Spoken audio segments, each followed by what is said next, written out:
I said, empty your mind. Be formless, shapeless, like water.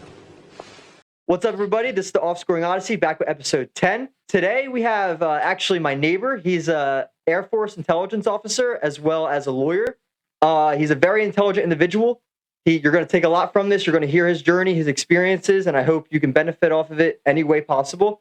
So yeah, Brandon, what's up, man? How you doing today? Dude? I'm happy to have you on, man. I'm pumped, man. I heard about it. I was excited. I know. Right when my mom brought it up to you, you were all about it. So thank you for supporting it since She's day like, one. you should come do my son's podcast. I'm like, absolutely. I live right across the street. Let's do this. Easy, just like that. Yeah. I'm happy you're on, man. It's been fun. It's been fun. Your 10th episode, so congrats. I hit the double digits. So Yes, sir. Yes, sir. It's like an anniversary. So we're gonna start out by talking about like the journey to where you are today, being an Air Force Intelligence Officer. Yeah. And then we'll get into the lawyer aspect of what you're about afterwards, more than likely. Yeah. So where did you start? Because before you were telling me about how you were a college dropout or a dropout, right? I was borderline. I got real close. Okay, so talk about where you began. All right. So I was in. I didn't initially think I was going to join the Air Force like right away. Okay. Like I wasn't one of these kids that came out of high school and was like, man, I'm joining the Air Force. But it was almost kind of out of necessity. Mm-hmm. I thought that after I graduated college, I would join the Air Force and be an officer and all these great things. But it turned out that I needed the Air Force way more than the Air Force probably needed me at the time. Okay. And what age are you? 19? I was 22, 23, something like that. Okay, so you didn't go to college at all afterwards? I was in college, and truth be told, like I probably wasn't ready to be an adult. Okay. And I kept thinking, going to this party sounds a whole lot more fun than going to class. Yeah. And staying out till like 4 a.m. and thinking that, I'll get up in 3 hours and go to class. So that'll work out. And it just never did. Yeah.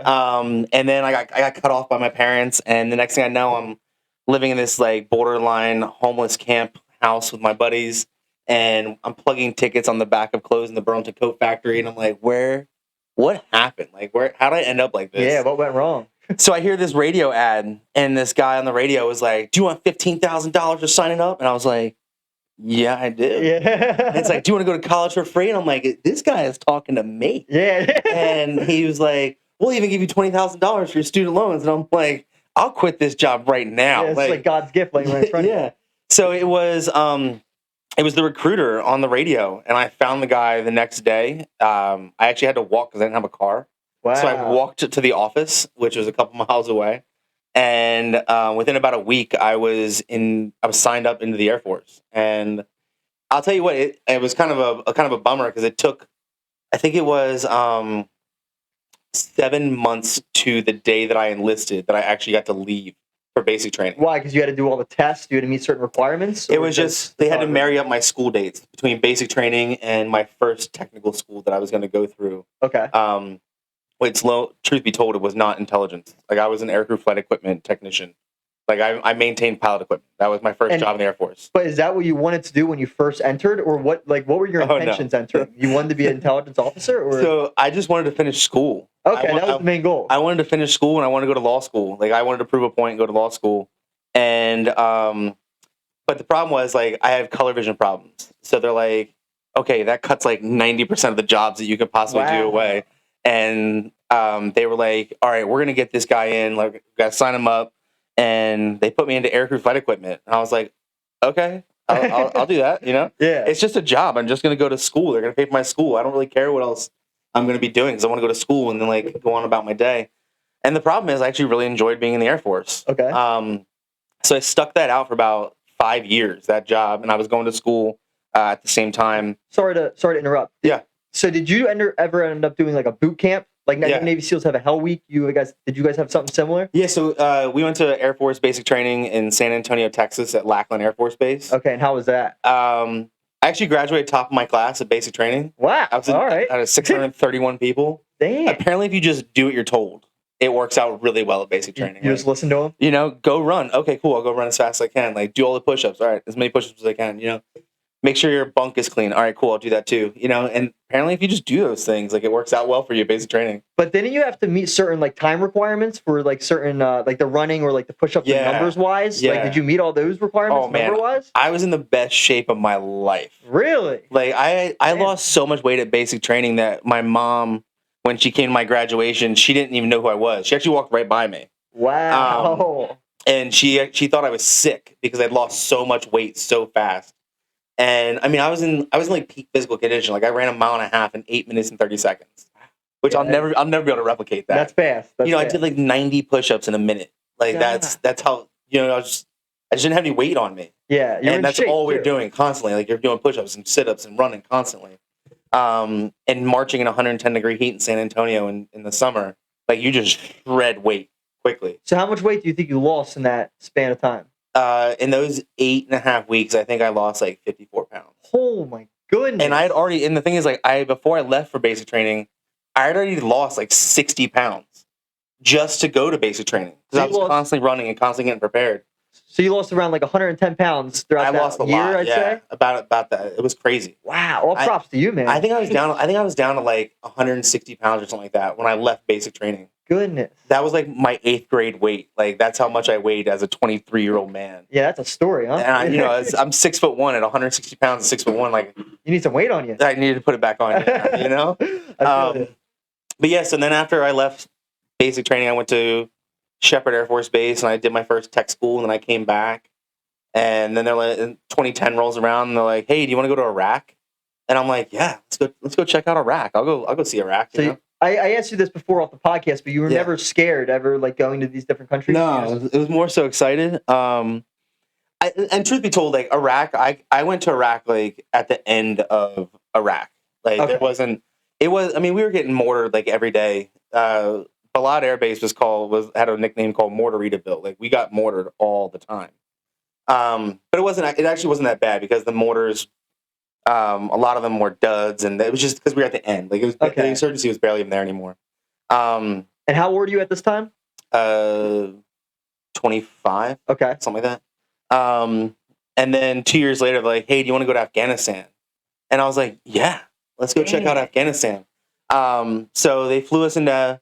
We went to Afghanistan, and we flew through Shannon, Ireland. Was one of our first stops, and it was kind of sweet when we got to Shannon, Ireland, because there was we see this dude with a flat top, like in an earpiece, walking around the airport, and I'm like, "How's that dude's deal?" And the guy started, and we had a long flight, and people like sleeping on the ground in the airport. We just like were tired, and it's a bodyguard, and he's like, "The ambassador to Ireland is here, and he wants to see all of the military." Wow! And I'm like, "Wait a minute, the ambassador to Ireland is the owner of the Pittsburgh Steelers." And I'm like, "I'm a Steelers fan. Like, you're telling me Mr. Rooney's here?" And the guy's like, "Yes, get everybody up." And I'm like, "Everybody get up. Mr. Rooney's coming through." Like, get on going. So I got, he came and he met us, and Mr. Rooney and his wife were there, and they're like little tiny salt and pepper shakers. Like, they're like these tiny little people. And it was really awesome because the Steelers are going to play that night. And I got to talk to him about like the Pittsburgh Steelers playing the Cleveland Browns. Like, talking to the owner of the Steelers on my way to Afghanistan. That's an experience. Oh, it was so cool. It was one of my highlights. But yeah, then we went to Afghanistan, and Afghanistan was far more dangerous. Okay. Like the fight wasn't over yet. Yeah. And we got attacked a lot in Afghanistan. What was going through your head when you were getting attacked? What was the mental state of mind? So normally you hear the base, like there's like rockets coming in, and you're like, all right, whatever. All right, cool. But one time, 2011, it was actually 2011, Christmas morning 2011, I went to work, and my boss, we were switching shifts, so I went in at midnight, he leaves at midnight, but he always hung out with us for a little bit, because he just like want to see my guys, Okay. And I remember I'm checking my email and see if there's anything I got to do, and all of a sudden I hear boom, and the building rocks a little bit. And he looks at me, and I look at him, and he's like, "Whoa, that one was close." And I'm like, "Yeah, that was close." Like, no shit, it was close, yeah. And then all of a sudden we hear boom, and the building really moves. And I'm like, "Oh shit!" Like, that was really close. You getting scared at any of these points? And I look at him, and he looks at me, and then the third boom hits, and now our commander's yelling, "Everybody get out of the building!" Like, they're actually trying to hit us. Oh. And It actually flew over our building and it missed us by like 300 meters. Wow. But they're shooting them from the other side of the Hindu Kush Mountains, about 5 miles away. Okay. So the way I always look at it, I'm like, if that dude got tired, one length of a track short, he'd have killed everybody in the building. Yeah. But we got lucky and they missed. And after that, you're just kind of like, all right, whatever. Like that's about as close as they ever got. All right, whatever. You weren't like shitting your pants. You weren't scared at all. Like that was you're near death. Yeah, I mean, it happened so frequently that we just were kind of like, whatever. There was one time I was helping to paint. Every unit paints a mural on the T-walls, these giant concrete walls. And I was asked to help paint the wall.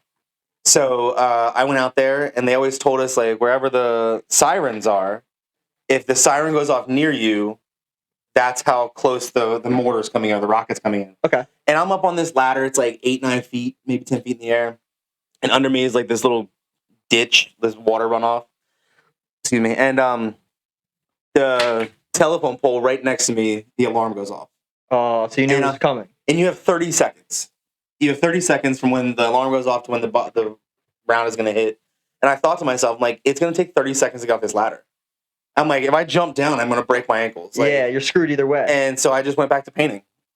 I was like... You didn't let it bother you at all? I just had my headphones on. I just kept painting. And I was like, if this is it, it's it. Like, I'm not... Wow. I don't want to turn around and look at this thing coming in. Like, I'll just keep painting. Yeah, unexpectedly, like, there it goes. Don't want to see it happening. But I had some cool things that got to happen in Afghanistan. Like, I got to do the Marine Corporal course.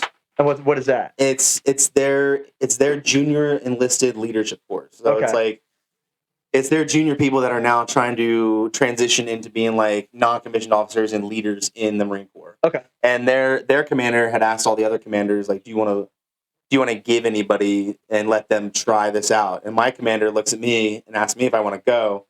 And the look on his face to me was like, I felt like if I didn't do it, that I'd be looking like a total pussy to this dude. You have to live up to it. Yeah, so now I got to do it, right? Which, lo and behold, like, I'm still rather close to this guy. He's a general still in the New Jersey Air National Guard. Like, I talk to him on a regular basis, and anytime he ever brings me up, like, he brings up the fact that I completed the corporal's course. Like, that's the thing he always remembers me for. So I'm really glad I actually did it. But like, is it very difficult? Is that why he was shocked that you did it? Insanely difficult. Yeah. What they have you doing in this Marine leadership course? So you a lot of it is like it's still classroom stuff. Like, they still want to instill like written lessons to you, and like here's how you can handle scenarios and stuff like that. And then also it's like a PT course, like it's a physical training course. And the one thing I loved about the Marines is that it pays to win. Like, what do you mean by that? In the Air Force, we're like, let's all finish together. And the Marines are like, I'm going to win. It's competitive between one another. And if you don't win, you get punished. Like, that's... What other type of punishments? So, like, we had things like tire flip races, like these giant Mack truck tires. You had to flip the tires, and you have these races. And if your team lost, not only are you tired from that tire flip race, but now you're going to get punished because you lost the race. Wow. Screw that. They just put you through more hell. Yeah. And what was great is that, like, I really tried to show up and like do my best there. So I think I started developing a little bit of respect with those dudes. And there's this one dude named Willie DeGraw. He was one of my bros there. And I just found that dude on Facebook again. I'm really excited that we like start to reconnect a little bit. But all of these Marines are in like, peak physical condition. Yeah. Like, every one of them take their shirt off and it's like a 30-pack. It's like, they're 18 to 22 years old and in just insane physical condition. They're warriors. And I'm not in insane physical condition at this point. And I remember Willie is the last guy to go, and I'm the last guy to go on our respective teams. And his team's killing us. Like, so his tire lands in front of him, and I look at him, and he looks at me, and he's just like, "I'm waiting for you." And I'm like, okay, all right, let's do this, And Willie, at one point after he left the Marines, was a bodybuilder. Like, this kid is insanely in physical condition. And this is where I think we all realized, like, we all became a team, because like all of a sudden you just see them all just start lining the sides of like our little course, and we're waiting for it to happen. And admittedly, Willie got me by like half a flip. Like, I'll admit it, he got me by half a flip. But the instructors didn't punish us. I think he recognized that we had... The respect was there, the competitive... We finally gelled a little bit, And you weren't even a part of the Marines. No, I was an Air Force dude. Yeah, so you were completely not even supposed to be there. Yeah. But the the thing that always kills me about that course was like their sergeant major, like the final physical event was a run with the sergeant major. Okay. And the sergeant major was a marathon god. Like that was his thing. Like he loved marathons. And I'm like, I don't love marathons. Yeah. Like, I don't want to do that. But I'm not going to lose these dudes' respect. So they're like, all right, cool. We're going to go for a run. And at like, I think it was like 0:05 in the morning. I think it might have been about 0 degrees in Afghanistan that day. And we were at 5,000 feet elevation. We step off and we ran an 8-minute per mile pace for 10 solid miles. Oh my God, that's death. That's death, Dude. yeah. And what was awesome though is that we're singing these Jodies, which are like little cadence songs, and we're singing about like all these like marine things, and like people are just like departing the Red Sea, like just getting out of the way because like this whole troop of Marines is like running down the troop walk. How many of there are there? Like when you guys are running? I think there was like 18 of us. And what happens if a guy's trailing behind? Like that's not gonna happen. No. No. Like, what do they do? They come back. You better be hurt. Like if you're trailing behind, you better be hurt. Like you better have broken ankle. Like, Yeah. You're not gonna no. And with you saying that, is there something like mentally that you notice about the Marines? Like they don't give up. They go hard as they can. They're competitive. Yeah. What's up with their mindset? Because I'm a big guy about mindset. Like Marines, Navy SEALs, David Goggins, Jocko Willink, big fans. Yeah. Their mindset is what intrigues me, though. Is there anything you picked up with their mindset? Yeah, with the Marines, like God core country, like that's their thing, but what you really notice is that it's like, they can sit there and scream God core country all you want, but in reality, it's each other. Okay. And I learned that in a very hilarious way, in which we were like right at the end of the corporal's course, and we would go to lunch in the chow hall, and there was this one. When you go to the chow hall, sometimes there's not like you think this is like a military base. We're like, oh, very uniform. No, we had a giant fake wood conference table over here, some tables over there, chairs over there, and you're like, all right, whatever we found in Afghanistan, I guess we're just making a chow hall out of it. Yeah, just to get the job done. But it got to the point where we would always sit this one chow hall, one conference table off to the side, and the Marine squadron commander actually said, he's like, I began to notice that nobody would take your guys' table because you go to the same chow hall all the time. He's like, everybody knew you guys were coming eventually.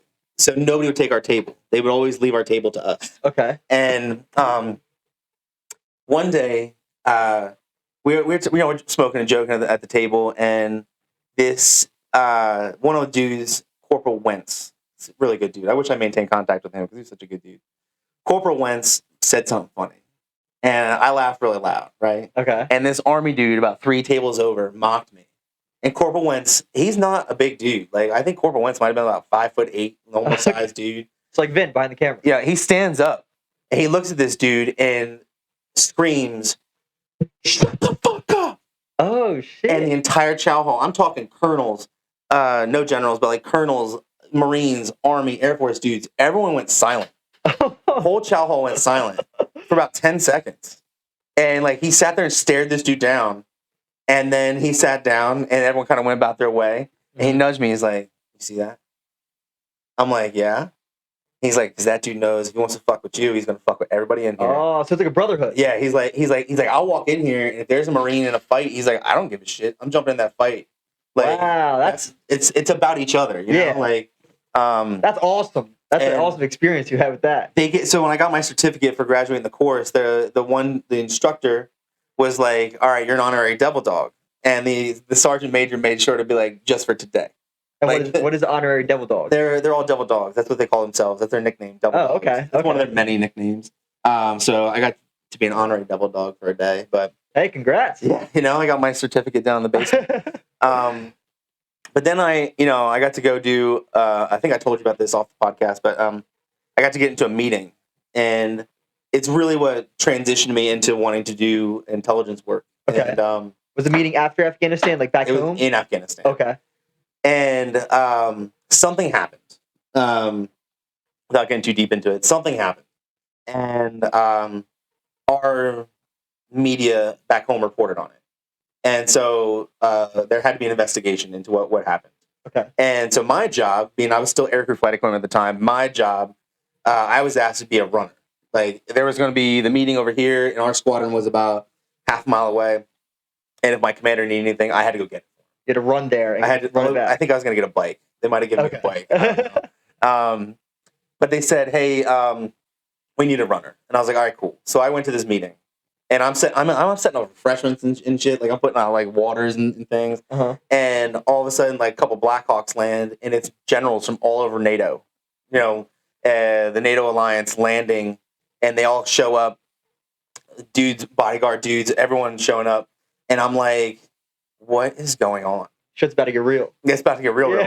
And so I thought that I was just going to be just a runner. I thought I was going to be sitting outside the meeting and they may come get me or something.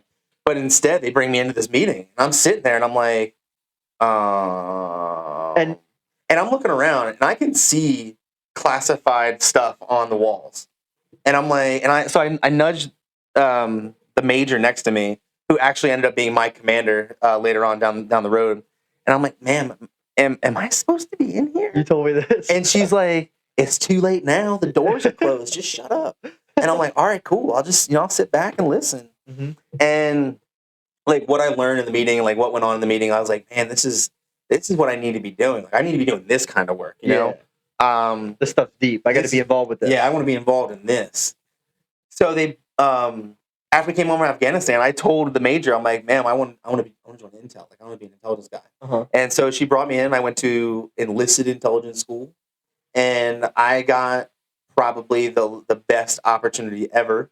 While I was at enlisted intelligence school, the major decided she didn't want to be full time anymore. She just wanted to go to part time guard work. So the spot was right there for you. So I asked her if I could take the job, and she said no. You're not experienced enough. But the person they selected fell through, so they had to re-advertise it. And I get a text message, and it's like, hey, we had to re-advertise it. And that's all I ever got.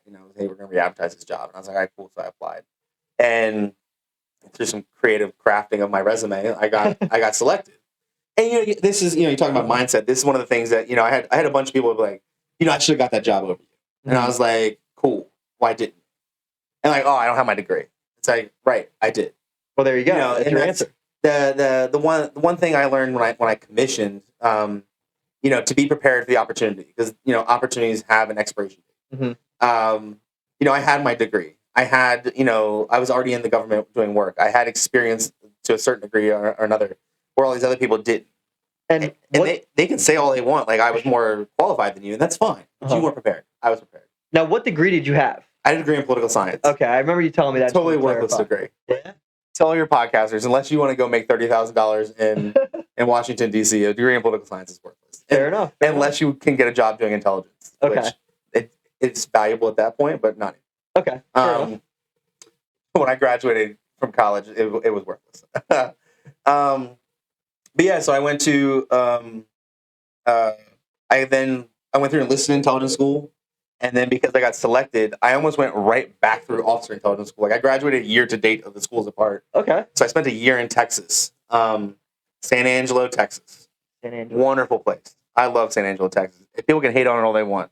If you take a pin and drop it in the dead center of Texas, that's San Angelo. Okay. It's like 6 hours from everywhere. I never heard of it ever. Oh, it's wonderful. Okay. I love it. Got to put it on the map. Yeah, I love San Angelo, Texas. I love me some San Angelo. But really, like, so I became an intelligence officer, and I got to do some really interesting things. Like, right when I came back, we went to Germany. Okay. And we went with what's called an air support operations squadron, or dudes that call in airstrikes. And we ran around in the woods, like, trying to see what they do so that we can learn what they need in supporting them. Okay, makes sense. And that was such a cool experience, man. I was in Germany when Germany won the World Cup. So it was like the greatest party you've ever been a part of. Soccer's absurd over there, right? Dude, if you could picture it and be like, hey, my favorite sports team, the entire country loves my favorite sports team, and the entire country is diehard sports fans of that sports team. That's what it's like being in the country that wins the World Cup the night you're there. So it's like a riot. It wasn't a riot. Everybody loved each other.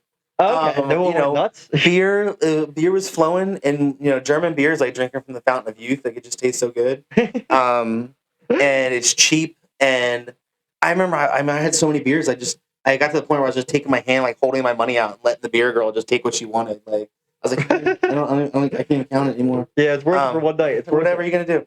But we were on the table singing Deutschland and stuff after they won, and it was great.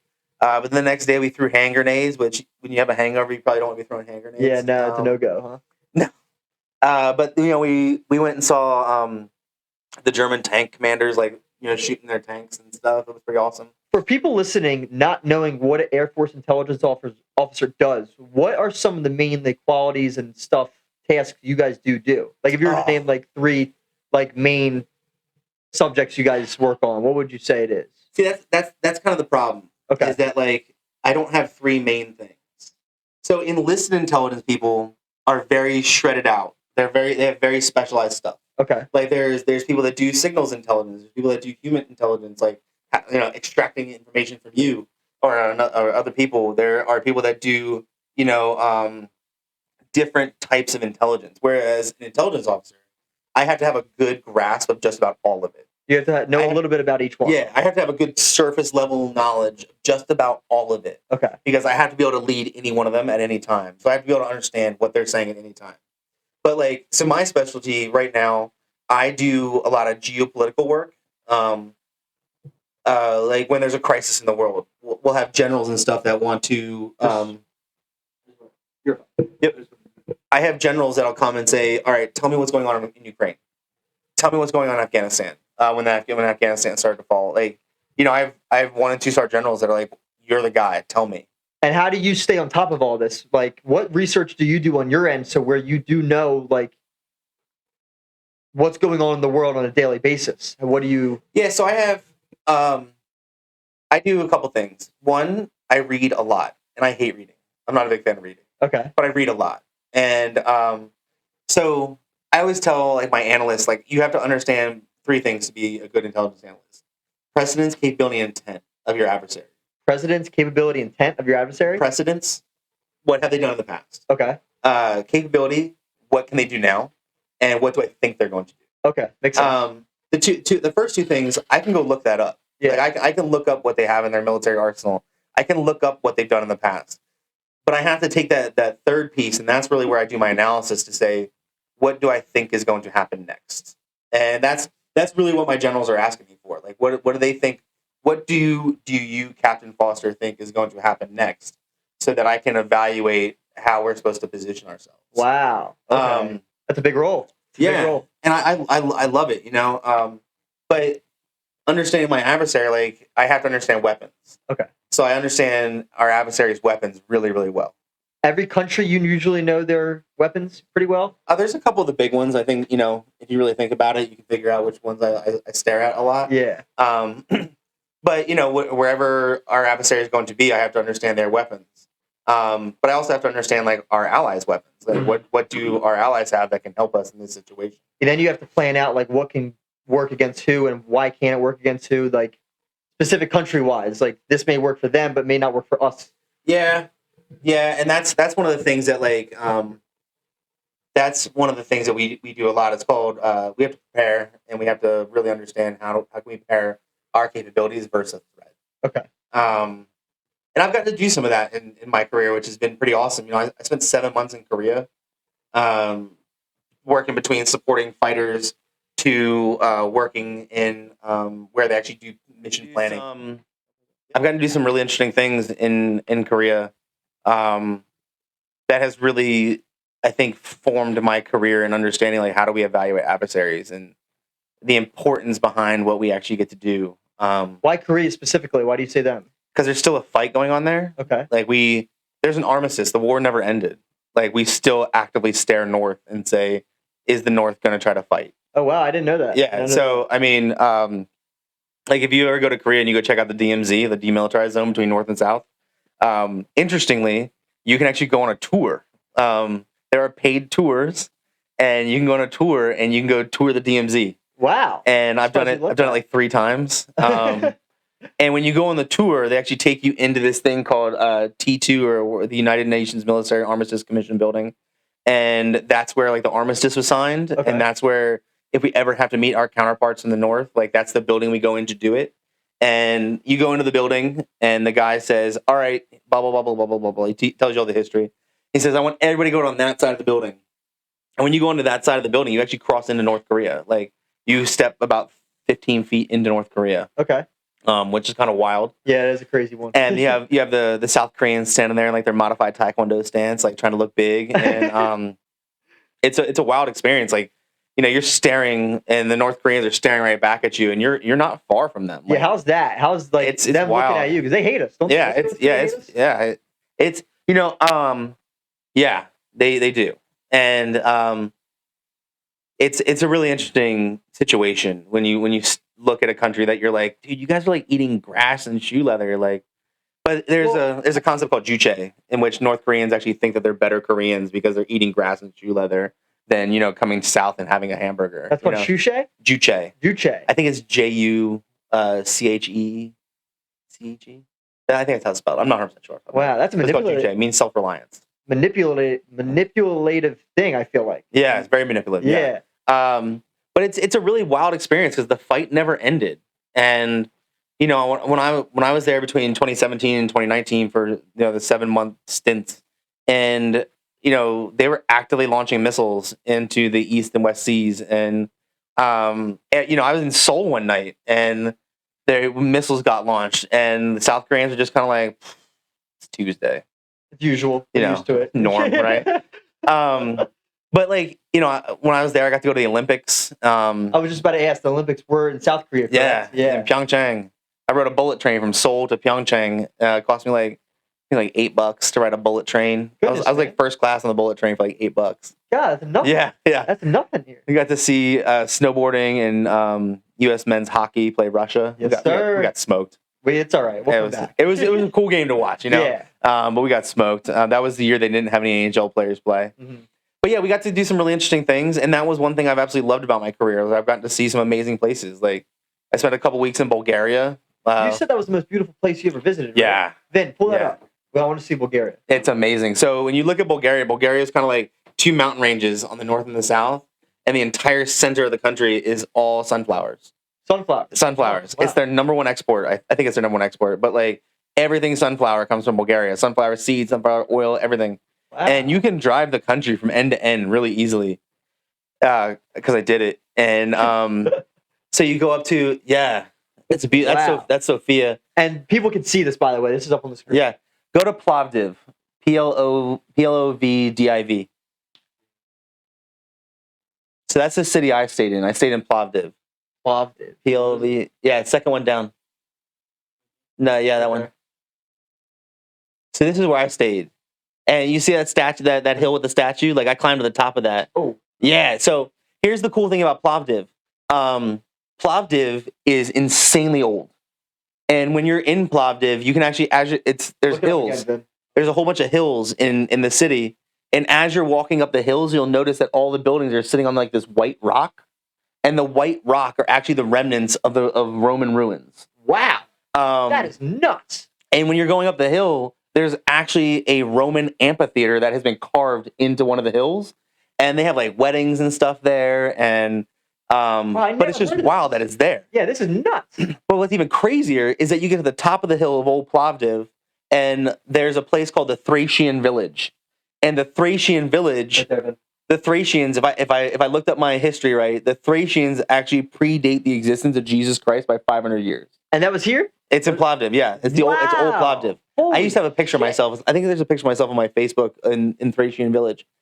But it's just wild that you're looking at this like it's 2,500 years old, like I'm surprised it's still standing and all. But they're I don't know where. Yeah, you're looking at where the amphitheater is. But there's across from the amphitheater, there's this massive statue, like huge, like it's like Statue of Liberty-esque statue on the top of this hill. It's a little bit smaller than that.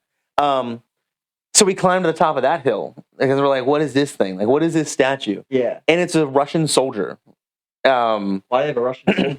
Tell you. So Bulgaria was part of like the Iron Curtain during the Cold War, and there's that statue.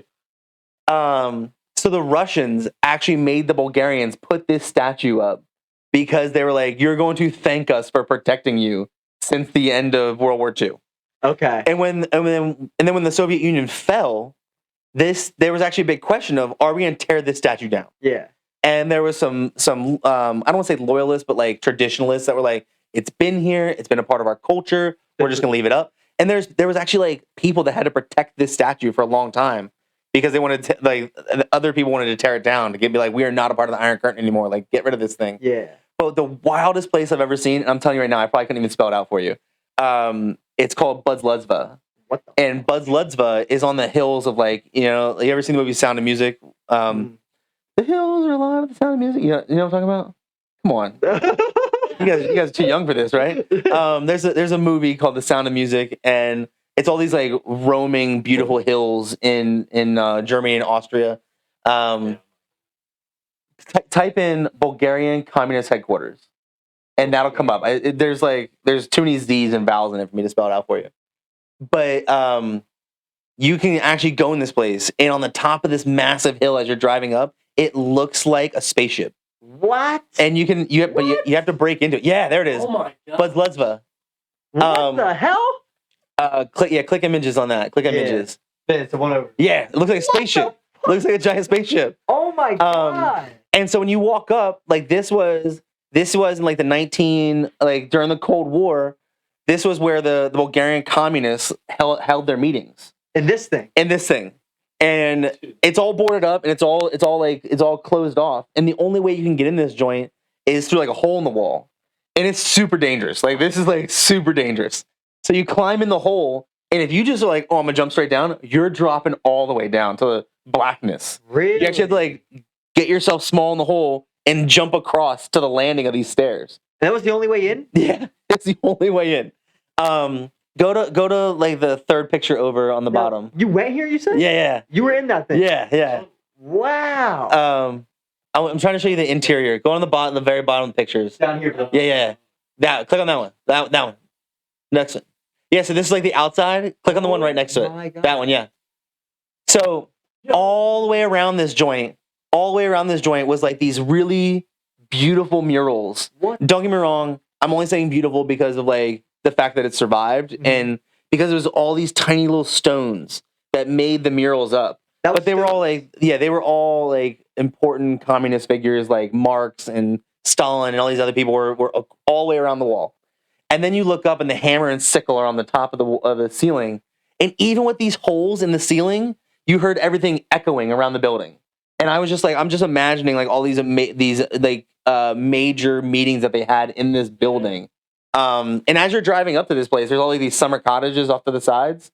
But it was wild to be in this joint. You're actually not supposed to go in there. You can actually be arrested for going in there. But we were like, forget it, we're going in anyways. I'm not missing this opportunity.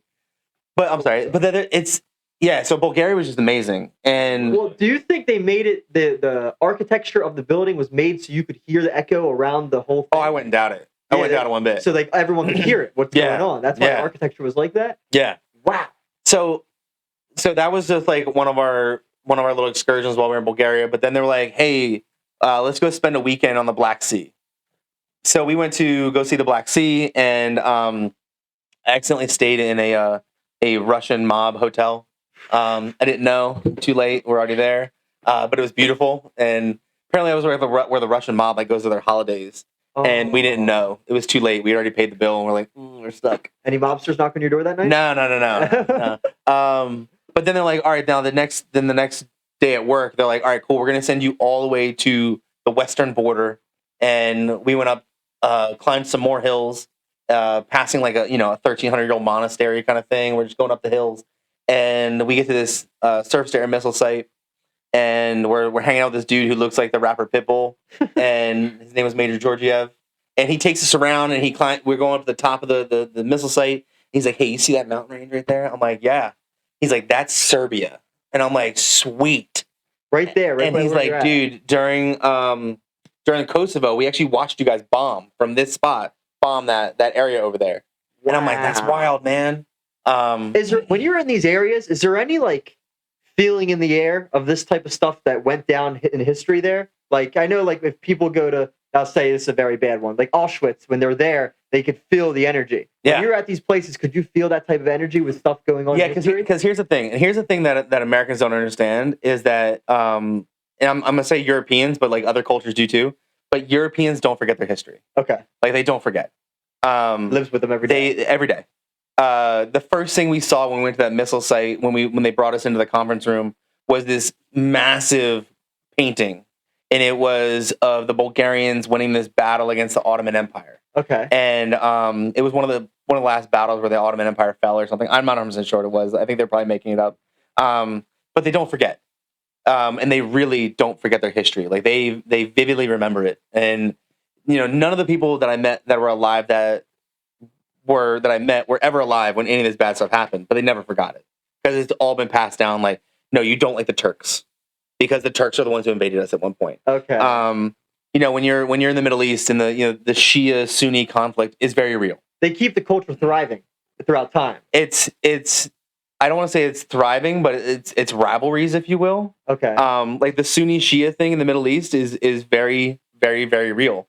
The Greeks and the Turks not liking each other is very, very real. Like if they ran into each other on the street, one of them would die probably? I don't think they would die. But I had a Turkish friend and I had a Greek friend that just would not hang out with each other because they remember like their families who had emigrated from Greece and Turkey, had passed down that you don't like the Greeks, you don't like the Turks kind of thing. It's wild. Wow, I did not know that. Yeah. I did not know that. Yeah, they're not fans of each other. Well, don't you think reason why I feel like we don't live like that is because we are known for accepting other people? So it's not really, we shouldn't be in the place to be like that because we accept everyone. I mean, it's probably part of it. It's also probably part of the fact that like our history is only like 200 something years old. Yeah, it's very new. When I'm in Bulgaria and I'm going up to like the Thracian Village that's 2,500 years old, and the Bulgarians have protected that village, because they don't want to lose the history of it. Like, they're walking past that every day. I walked up the street in Plovdiv, Bulgaria, and under the street it was excavated the remnants of a Roman chariot racing arena. And they protect it, like they protect their history. What do you mean by protect? Like they have soldiers around it, they have artillery. No, I mean they just it's been excavated. They're not going to let somebody build a street over it. Like they respect it. Yeah, they respect it. They protect it. They pass that information down to the younger groups. Yeah, so I've gotten to do so many cool things. That's one reason I love what I do. I've had opportunities to leave my job, but like I went to law school, and yeah. When did that come about at all? Oh, so I was, like I said, I joined the military because I wanted to finish school, and then I wanted to go to law school. Mm-hmm. And the problem is, I just started really enjoying my job, and I didn't want to do anything else at the time. And how old are you around this time range? This is when all these trips are going on, correct? Yeah. Like this time range. How old are you when? So 2015, I applied. I had applied to law school a couple times. Okay. And I'm not gonna lie to you, I'm not the best standardized test taker. So I'll full disclosure. Didn't have the best LSAT. You know what I'm saying? It's really funny. Like people want to pat themselves on the back when they get a really good LSAT. But it's like, okay, cool. You could figure out what boy was taller than what boy with certain parameters. With his word problem. And it's like, great. Like, can you now articulate yourself when there's a case in front of you? It's like. I had a professor who's my estates and trust professor. He actually asked me why I took so long to come to law school. And I told him, I was like, I couldn't figure out what boy was taller than what boy with certain parameters on the LSAT. And he laughed. He's like, that's the worst test in the world. I'm like, I know. You give it straight to him. Yeah. So I got rejected like 3 or 4 times from Rutgers Law School. And the last time I was like, all right, cool. Because they want to tell you like it's a whole person concept. It's not. No. It's your GPA and it's your LSAT. That's all they look at? That's it, man. I mean, let's be serious. Like, every time I applied, I had something new to give them. Yeah. I had something new to provide to them. And I was like, all right, cool. I'm a commissioned officer in the Air Force. I've done all these cool things. Like, I'm now going to apply again. And they're like, waitlisted. And I went, no. I'm like, I'm done. I'm done with this waitlisting nonsense. Yeah. So I was like, I said to myself, I'm like, I'm like, everyone's going to have to tell me no. Like, the janitor is going to have to tell me no.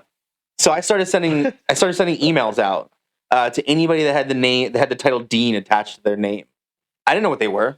I'm the dean of this. I'm the dean of that. It's like, cool, awesome. You didn't care at all. You're the dean of like cuisine. I don't know. Everyone got an email. And what was in the email? I basically said like, hey, look, here's the deal. I want to go to Rutgers Law School. Yeah. Here's my LSAT. Here's my GPA. Here's who I am. And I said, and here's the thing. I even told them in the email, I'm like, I can pay the bill tomorrow. Mm-hmm. I'll pay the bill tomorrow.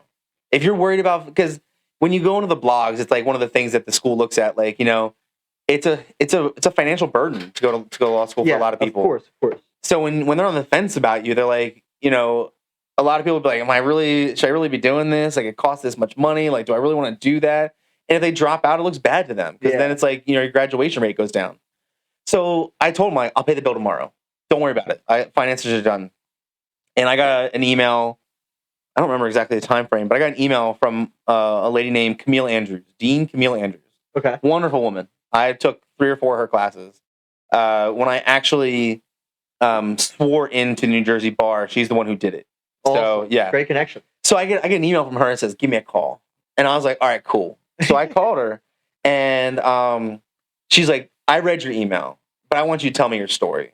Like face to face, or No, just like just on the phone. Okay. She's like, "Call me. I want to hear." And she's like, "Tell me." She's like, "You have my undivided attention. I want to hear your story." And I said, "All right." And so I told her. I literally telling her the same kind of story I'm telling you right now. Yeah. And she's like, "All right, cool." She's like, "Give me a call on Thursday." And I was like, "All right, I'll give you a call on Thursday." And so I called her back on Thursday, and she's like, "You still want to go to school?" And I'm like, "Yeah."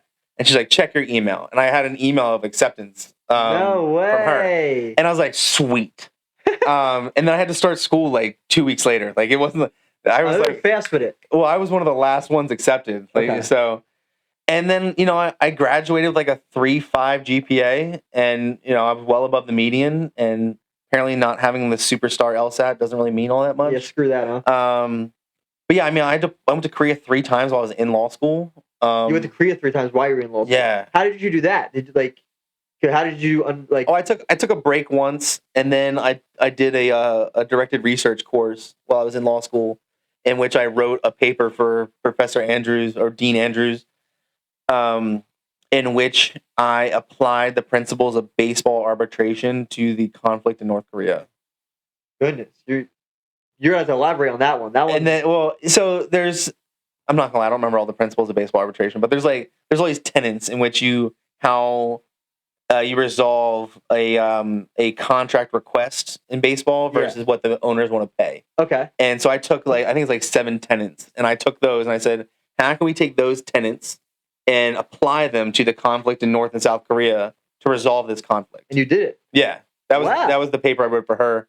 And then that's thinking outside the box for sure, huh? So here's the thing, man. When you go to law school, like, there's some people that are like, I'm gonna be this kind of lawyer, I'm gonna be that kind of lawyer. And the first day I was in law school, our professor, she asked us why everybody came to law school. Okay. And you have all these like real, goody goodies that are like, oh, I want to work for the ACLU. I want to work for prisoner reentry. And I'm sitting here thinking like, I just want to make a shitload of money. But you can't say that, right? You can't say that when someone just said I want to work for the ACLU. So I was like, man, how am I going to get out of this? Like, I don't have anything good to say. So they came to me and they're like, why did you come to law school? I'm like, well, I just wanted to, prosecute colonels and play softball in DC, which is like the plot line of A Few Good Men. Did she recognize it? My professor's a little bit older. She knew what I was saying, so she laughed it up. But like, much like the faces I have with you three here, have never seen that movie. No, we don't know what it is. Yeah, you never seen the movie where Jack Nicholson goes, "You can't handle the truth"? Oh yeah. Yeah, that's A Few Good Men. My dad, I watched it. Yeah. So, but in that movie, Tom Cruise plays softball all the time, and he prosecutes colonels. Like, that was like his deal. Oh. So that's what I said I wanted to do, and nobody got the joke. Much like they didn't get the joke now. Yeah. Lo and behold, though, every one of my colleagues that said they wanted to like go do all these really good things are now making like $200K a year in New York City. Goodness. Working for the man. Whatever. All more power to them. Well, what did you end up when you graduated from law school? What was your plan with the law degree to do? Yeah. What was your plan to go from there? So I created my own little law firm. Oh wow! Didn't know that. Yeah. So I have a little law firm called Foster Law LLC, and I knew that I was going to stay in the military. Okay. So I was never going to have time to go hang out with somebody in court. I was never going to have all the time in the world to meet with people for weeks on end, handling their dispute. So I said, how can I continue to develop my capabilities and my experience while simultaneously not having to spend a lot of time with people? Yeah, and time manage stuff. And being able to do things in the evenings and on the weekends and on days that I have off. So I do what I call personal business transactions. Okay. So I do real estate contract reviews. I do estate planning where I write wills and powers of attorney and stuff like that. I help people create businesses. I help entrepreneurs create businesses. I've done a number of those. Creating LLCs and S corps and stuff like that. So anything that is going to help or hurt your personal finances. And that works well with your time, with what Yep. you do as well. Yeah, I do a lot of Zoom calls. Okay. So, I have clients all over New Jersey. I don't have an office. I travel to my clients. Mhm. And I do a lot of Zoom calls. I have a client in Linden, New Jersey right now that I Zoom call with, and we're writing their wills. And when it's time to execute, I'll actually drive up to Linden, New Jersey, and we'll execute their documents. But yeah, it works out perfect for me because once it's done, you're done, and we just kind of move on about our way. Yeah. And my only hope is that my connection remains, that I get referrals from that. And I'm sure that's happened. It's happened a number of times. And Yeah. that's you get an email, be like, hey, so and so said you're great. I'd like you to write my will. I'm like, sweet. Boom. Here we go. Let's do this. Here's my business card. But yeah, eventually the military is going to end. I mean, I'm 38 years old. I'll be 39 years old this year. Like, I have old man knees at this point, and flying on cargo planes, Air Force cargo planes to get around isn't exactly comfortable. I could show you pictures when I flew to Qatar 2 Christmases ago. Like, I'm sleeping on a bunch of cargo straps, and I have my feet like up in the air against a bunch of cargo that's in the middle of the plane, and we're just Damn. like we're in that for like 8.5 hours until we got to England. How was that flight? That was dreadful. It was not comfortable. But then the flight from Qatar to from England to Qatar wasn't too bad. But yeah, so I recognized at some point back in 2015 that I wasn't going to be able to stay in the military forever. I don't even want to try to stay in the military forever. The military is a young man's game. And so how much longer do you think you have left in the military doing what you're doing? So I've been doing the military about 15 years. Okay. I could do another 5 and hit 20. And then that, you hit your time frame. You really think the age does have a say within the military for sure? I think to a certain degree. I mean, I've kind of beat my body, over the course of the last 15 years. Mhm. And also, I kind of want to grow a beard one day, like why not? Right. Yeah. You need one at least once. I got a guy I work with now. He comes in 1 weekend a month, 2 weeks a year. And he's like, I hate it. He's like, I don't like not have my beard. I didn't even know you couldn't have a beard. We allow in the military now girls to have ponytails instead of having to have their hair in a bun. Yeah. So you're welcome. And I always said, I'm like, I fully support that. Like, Yeah. I have no problem if the girls want to wear their hair like that, but why can't I wear a beard? Like, Yeah, that makes no sense to me. the whole thing was like, oh, you can't put a gas mask on. It's like, bro, I'm not. If I'm getting gassed in America, like, it's over already. Like, Yeah. let's be serious. So if I need a gas mask sitting in my house or sitting at McGuire Air Force Base, like, it's over already. The fact that I got there is We're done. Finished. The fight's over at that point. I get it if I'm downrange and you might want me to. I get it. But if I'm here, like, why can't I have a beard? Yeah. If we wanted to free the hair for the girls, free the beard, man. I'm all about that. You should start a petition.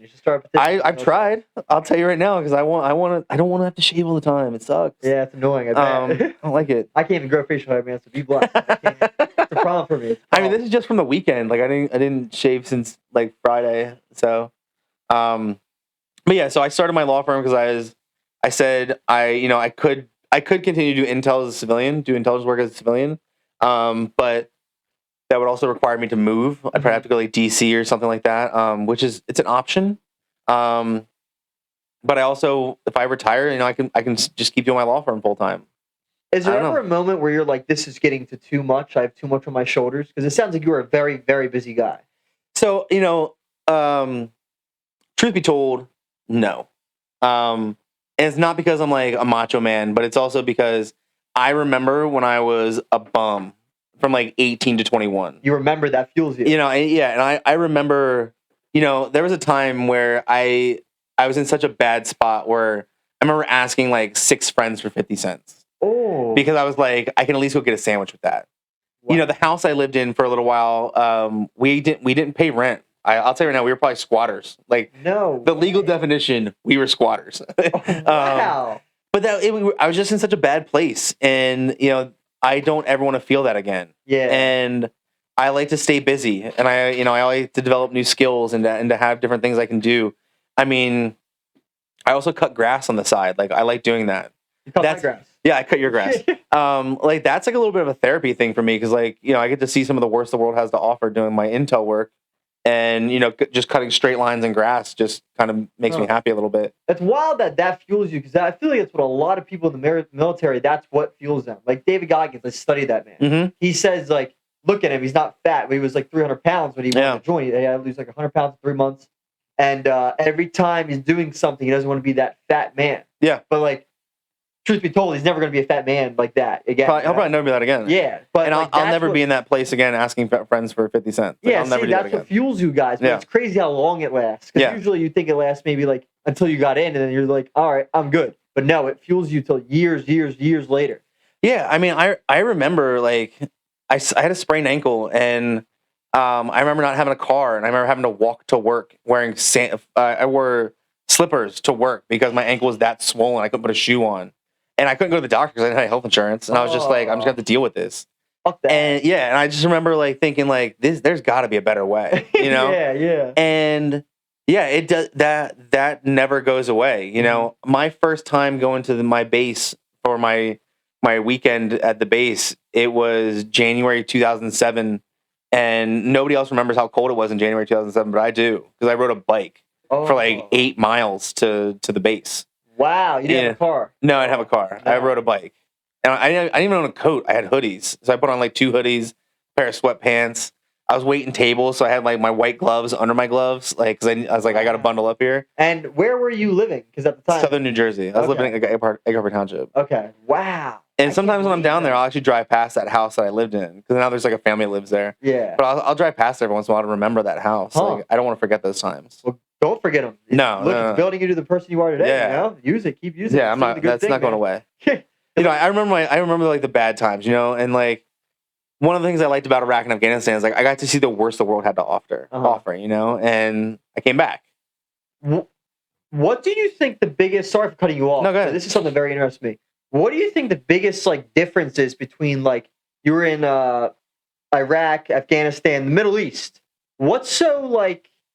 What can you tell is different from us and them in like a bad and good way? It may be a difficult answer because there's a lot that probably goes into it, but like, what can you notice right off the bat that's different between the two?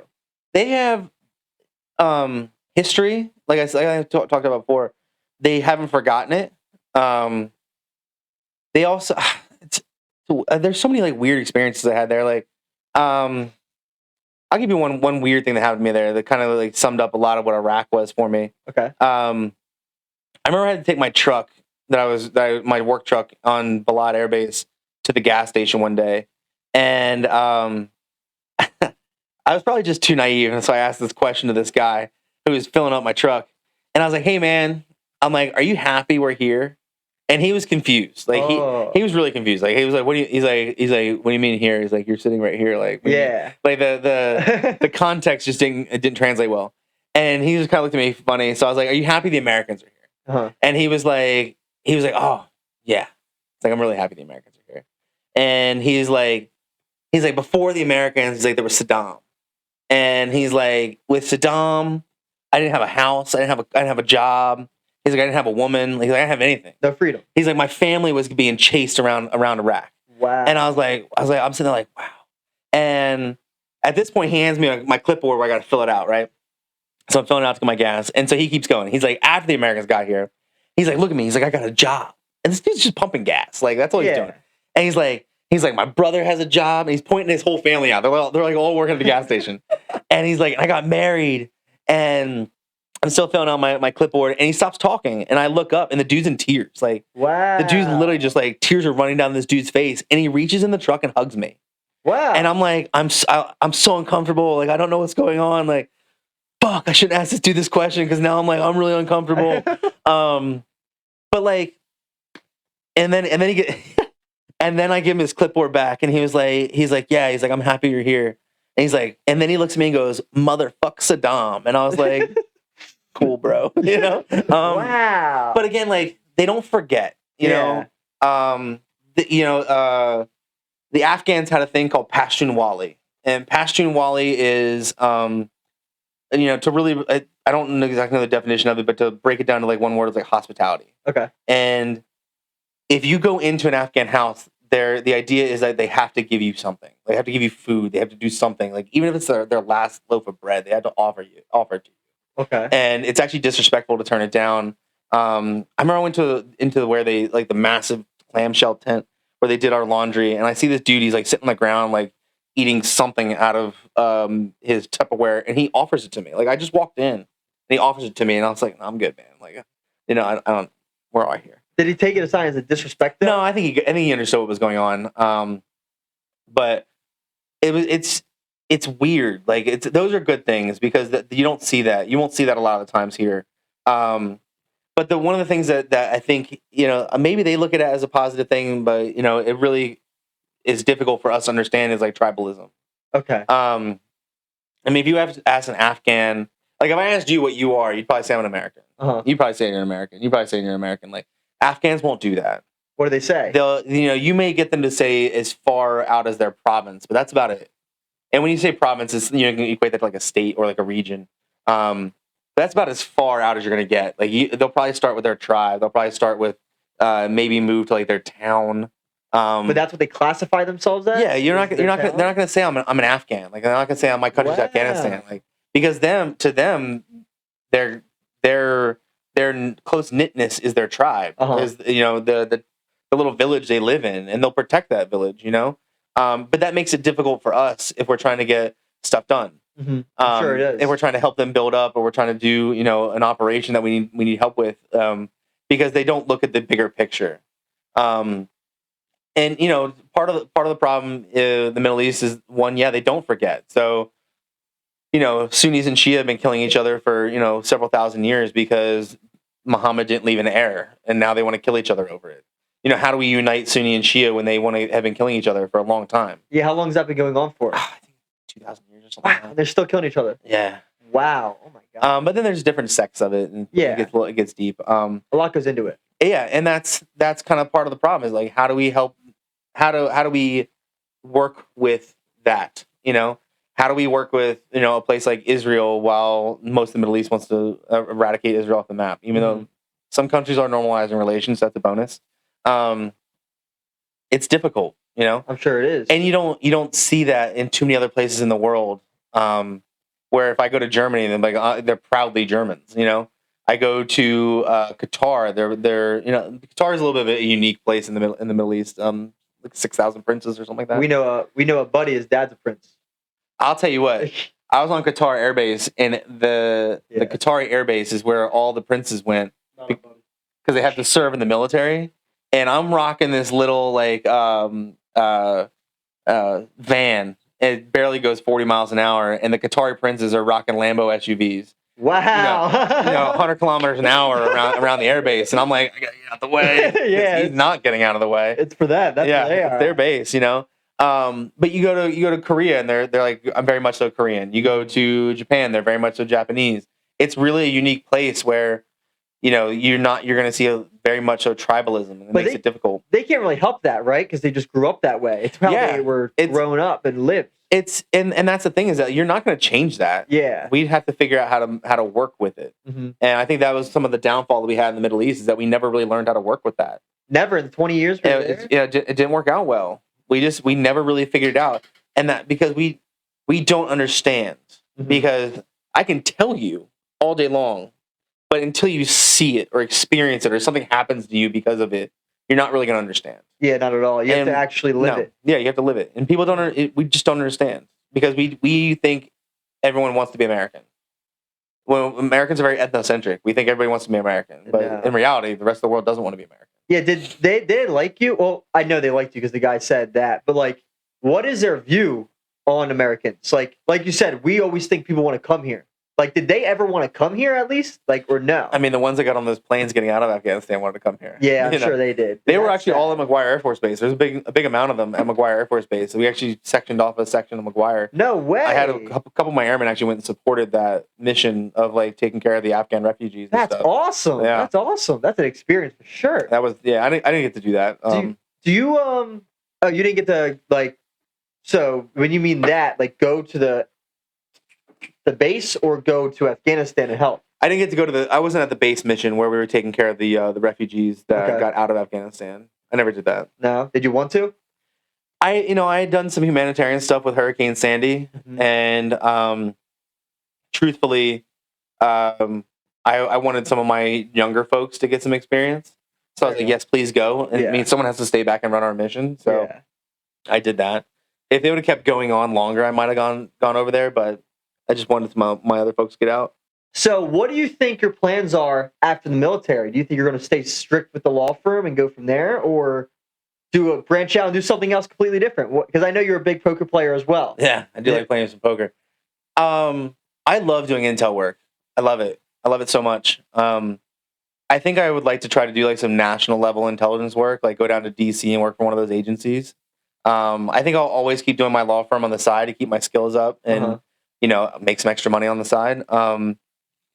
I mean, don't get me wrong. When I'm an old man, I'd love to just play poker all the time. Yes, sir. But I got to play in the World Series twice. I didn't play in the main event. I played in smaller events twice in the World Series, which was a lot of fun. But I did, playing the World Series poker is really difficult because you have to avoid landmines, and I call them landmines. What do you mean by that? Where you're going into the hand and just absolutely dominating until something happens where you're just like, that dude just got lucky.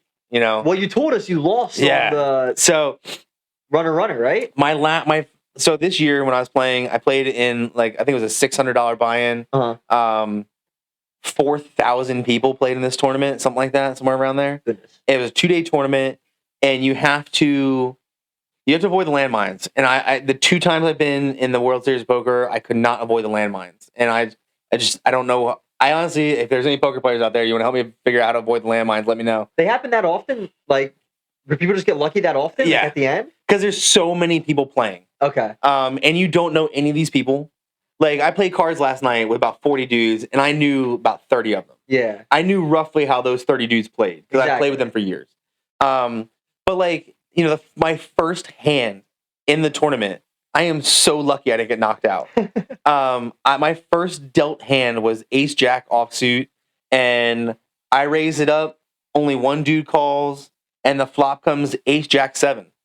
I'm like, money. Yeah, I'm taking this pot down. I'm feeling great, and I bet, and this dude calls, and I'm like, this dude have? The likelihood that he has pocket aces without re-raising me when I raise the pre-flop is strange.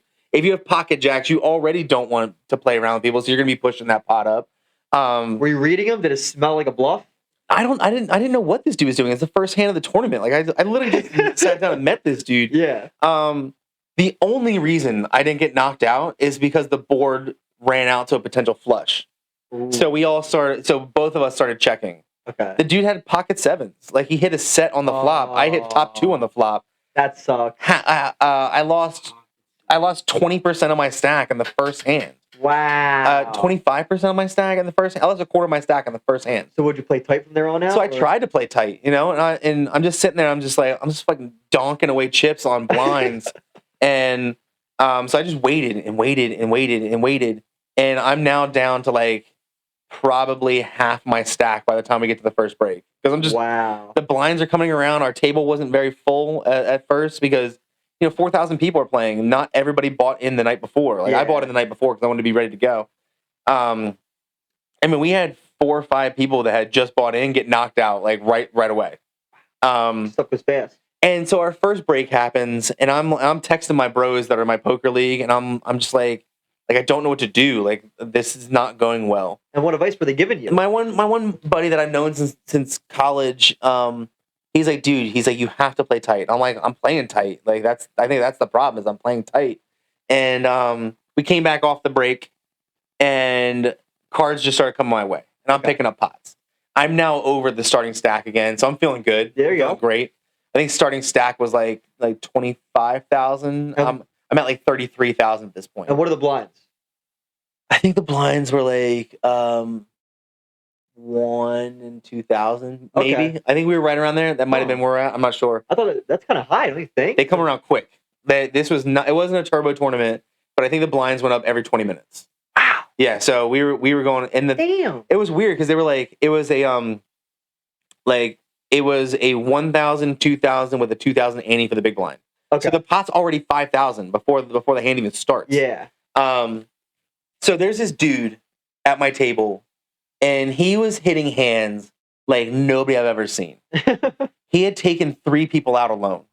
You told me about this guy. Yeah. Didn't he have like 3 quads or He something? hit quads 3 times in a matter of like 3 hours. God, could you imagine? I've been Could playing you poker for like imagine? 20 years, and I've only hit quads maybe twice. Yeah, it's rare. This It's dude rare. hit it like 3 times in 3 hours, taking people out. So, I run into this dude, and this was my demise. I got pocket kings, and I'm like, sweet. Here we Like, go. let's do this. I raised it up. I think I got 2 callers. The one dude who has the monster stack who's taking everybody out, and I got this one other random dude at the end over here that I got nothing with this dude. I don't know him. Okay. The flop comes nothing. I'm like, I still got pocket kings. Uh-huh. It's a rainbow board, nothing. I'm gonna bet.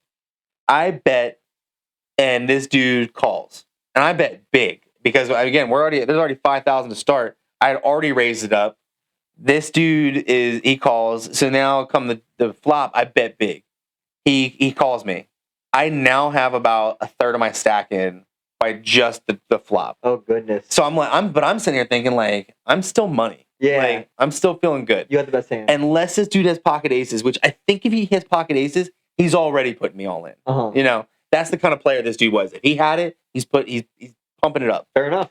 Come the turn, I bet he just throws out an arbitrary number of like fuck you chips. Like that's and dude, we gotta play but the thing is, like, I'm still feeling good. Like it was still a low card. I can't remember the exact what happened, but by the end of the story, you'll realize that the turn helped him. Uh-huh.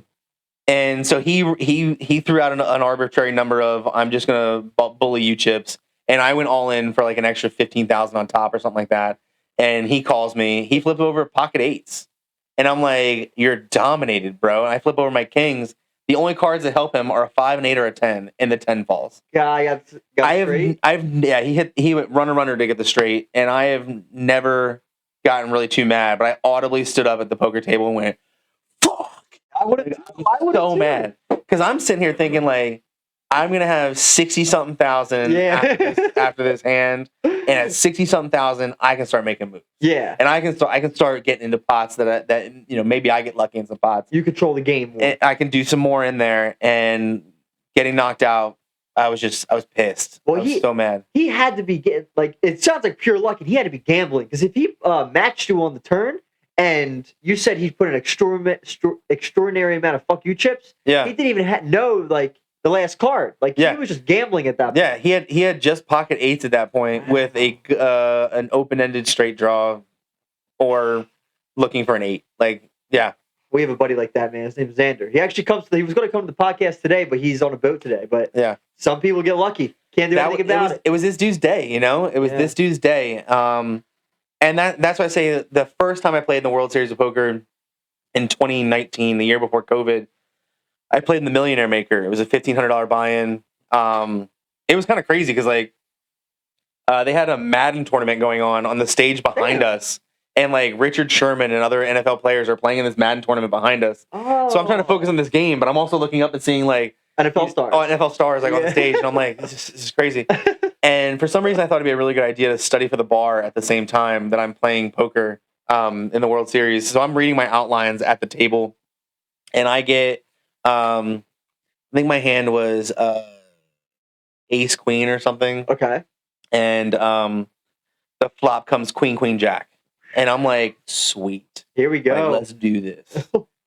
But again, I run into a dude, and it's not so much that this dude had a lot of chips. Like he and I were rather even in chips. Okay. And I thought to I bet big because I'm like, I'm taking this pot down now. Yeah, like, I'm going for it. Can't risk anything. I'm not playing games with this dude. And he calls me, and then come the turn, I bet big. He pushes, and I'm like, we're both all in at this point.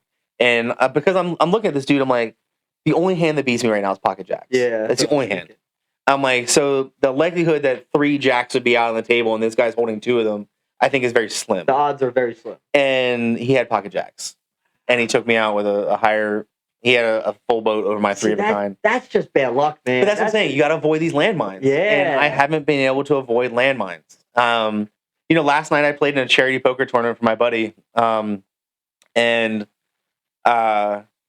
this one dude, he was complaining Like I was like, he's bitching. I hope he sees this. I'm calling you out right now. Oh, first call out. Don't get me wrong. I called him out when we were playing too. So, and it's one of these dudes I've been playing for playing with like 10 years. Really good dude, but I'm calling him out right now. He's like, I haven't got a hand all night. Like, and look at my stack. I'm just keep dwindling. So he's like, I got to work in the morning. So he goes all in. I got 50,000 in chips. He's got like 18, 19,000, something like that. And he goes all in. I got pocket queens. I'm calling you. It's just us. Yeah. It's just me and him. Everybody else folded. It comes around to me. I got pocket queens. I'm like, I'm calling you because I'm getting rid of this dude. Mm-hmm. And he's got pocket fives. The flop comes ace of spades, queen of spades, jack of spades. I got three of a kind. Yeah. But he's got the five of spades. Oh. The turn comes a fucking king of spades. I'm like, now there's the royal flush draw on the board. Wow. But he hit his flush. I'm like, I need the board to pair or I need the 10 of spades. Yeah. It comes nothing. So now I'm like, oh, you didn't get a fucking hand. Like, it's a landmine. I can't avoid that landmine. Yeah. I'm not gonna not call that dude with pocket queens. It just sucks it was against him. Yeah. And then I get knocked out by this other dude I've been playing with all night. I got pocket tens. I raise it up. He calls, and the flop comes bullshit 9, and I'm like, I'm good. He bets big. I go all in. He calls me. He's got 9-5. I'm like, first off, what are you even doing in the hand? Yeah, like, yeah. I raised it up, and the turn comes a 5. So he made 2 pair of 9-5. I get knocked out. Damn. And what's funny is I started giving this dude some shit. Like, I just met this dude, but I'm giving him shit. I'm like, you called me at 9-5, and he reminds me that earlier in the tournament I had raised pre-flop. I had 3-5 suited, but I just wanted some money in the pot. I honestly 3-5 suited though. You can't be putting in bread with that. I hadn't raised the entire game, and I was like, all right, 3-5 suited, fuck it. Like I raised it up, and this one dude calls, and I'm like, okay, whatever. Like, it was only the blinds were only 1 in 200, so I was like, I made a 500, whatever. If it doesn't happen, it doesn't happen. I only risked 500 out of a $25,000 stack, and the flop comes 2-4 ace. I flop straight. Straight. Yeah. So I'm like, I'm just gonna bet the shit out of this and get this dude out of here right away. So I flop the straight, and this dude bets on the flop, and I'm like, sweet. Like, it was a rainbow board. Uh-huh. I'm like, I'm not worried about flushes. I'm not worried about anything. Nothing's gonna beat me, at least on the flop right now. Uh-huh. I raise, and then the turn comes nothing, like an 8 or something. The board doesn't pair, nothing like that. And he bets again. I raise him. He tries to raise me enough to tries to re-raise me, and I just push it all in. And he calls. He flips over ace-2, so he's got 2 pair. And I was like, I flopped the straight. And my one buddy Ray, who's at the table, who I played poker with Ray for a long time, he goes, wait a minute. Did you raise with 3-5? Yeah. And I was like, look, dude, I thought I was just taking the blinds. Like, I thought I was just, making a power move to take the blinds. And he was like, bro, he's like, that's so dirty. Yeah, like, that is. Like, there's no way this dude puts you on anything. God. Like, anything. Like 3-5. And I knocked that dude out. So I'm, he was definitely pissed. Yeah, and afterwards, the dude who knocked me out 9-5 was like, bro, you raised with 3-5. And I was like, okay, fair enough. Respect it. You got me on that one. But yeah, so I that's what I'm saying. I haven't been able to avoid landmines. Like, I'm going in with the best, and I come out knocked out. Like, that's how it's been going for me recently. So, what piece of advice do you have for him, Vin? It does happen. It just sounds like it happens to you a lot. The thing is, I think you might be unlucky. I could be. Might be unlucky. Could be. You might have a bit of unluckiness because if these many landmines are hurting you, I don't know. Dude, so here's the thing. Like, in my poker league, when I've been sent to Vegas, I have never won a single tournament in my poker league. I've never won a single one. So how do you get sent there? Because I always finish like 4th. You average. 3rd. I think I hit like 3rd place like 4 times in a row one time. Okay. So while everybody else is like, ooh, I won one, and then I got last in the next one, I'm like right there. Yeah, I'm like right there around the top of the pile. It's a smart way to play it. Yeah, and which is fine with me because I'm in 2nd or 3rd throughout the league. This year, I got like 3rd 4 times in a row, and then I tanked for a little while. I just got unlucky a couple times. Oh, man, you might have become lucky. It might be. It might be. And that's the thing is that, like, I don't get mad if I get outplayed. Yeah. Like, if you read me and, you know, you trap me or something, fine. I got outplayed. But if you're just getting straight lucky. If some dude is, you know, a 4-card flush and hit with a 5 of spades, Yeah, like whatever. Yeah. I can't beat that. Like, you know, if we're going all in pre-flop and you run a 4-card flush on me to get with a 5 of spades to make your flush, like, fuck, man, you got lucky. Like, Yeah. what am I gonna do about it? You know? For people listening that don't play poker, because I know we have buddies who just don't like poker at all because they think it's all luck. You can back us up. There is an amount of skill in that game, correct? Yeah. Like there is skill. Like you can read players, you can play like hands a certain way. You can know the odds, the statistics, and the ranges. Like there is a skill to that game. There's a lot of skill to the game. And I mean, people don't realize that until they play it though. Like I know buddies who just say it's all luck. If you've played long enough, I'll give you an example. There was a dude who I hadn't seen in a while who came to the game last night. One of my fraternity brothers from college. Hadn't seen this dude for a long time, but we used to play poker all the time in college. Okay. And this dude, I was looking at this dude, and I'm like, first off, he's not a very aggressive person in general. So you're not going to suddenly turn into this like wildly aggressive poker player when you're not an aggressive person. Yeah. Don't work like that. It doesn't. He and I got into a hand, and it was a big hand. I had him covered. So if he loses this hand, he's out. Okay. One, I knew that, and two, I was aggressive throughout the entire hand. Mm-hmm.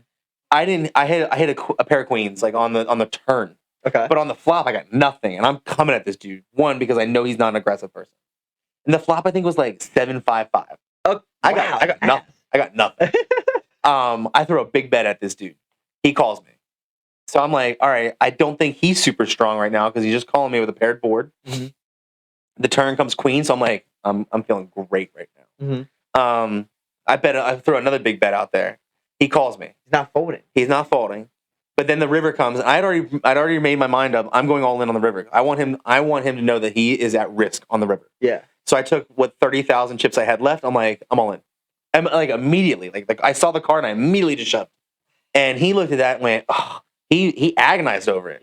He was shitting his pants. He agonized. Yeah. No. He had a 5. Oh. He already had a set. Oh, he didn't put in. But he told me that he said afterwards, he's like, bro, I thought you got there on the river. And I was like, I don't know what you thought I got there for. Wow. But I knew you weren't strong. I knew you were not a strong person in terms of like being aggressive and standing up. That's skill. Yeah. That's skill. Because I knew him. Yeah. And the thing is, like, if you play with people long enough, you get an idea of who they are. Yeah. The old man Rick, who sits next to me, this dude's like 70 years old. We've been playing poker together for like 10 years. I know if Rick's betting, Rick is a leathery ass grinder. Rick will have like 2 big blinds left and make that shit last to the final table. So if Rick comes at you, you know Rick's got something. Yeah. There's no reason to be in the hand of Rick unless you got something. They tell me I do that all the time, but I've been switching up my game. I've switched up my game recently. I've been more aggressive. Do not bluff. I don't bluff. But if Bob's betting, he has something. The top 2 hands you can have on the board. Yeah. Okay. Whether it's a top pair, but I've been winning. Or if it's like a 2 pair. Or like a high pair. If high there's pair. Trips on the board and Bob's betting, there's a good chance Bob's betting. But there's always like very good chance. There's always like 1 or 2 people who always try me. Who always think I don't got it. And those people fail because whenever Bob bets, he has. And that's with Rick. Like when you test Rick is coming in. You get punched. Rick will bring it to you. I mean, Rick went to the World Series one year for us. I think he played in the seniors tournament. I think he did really well. Wow. It brought some money home.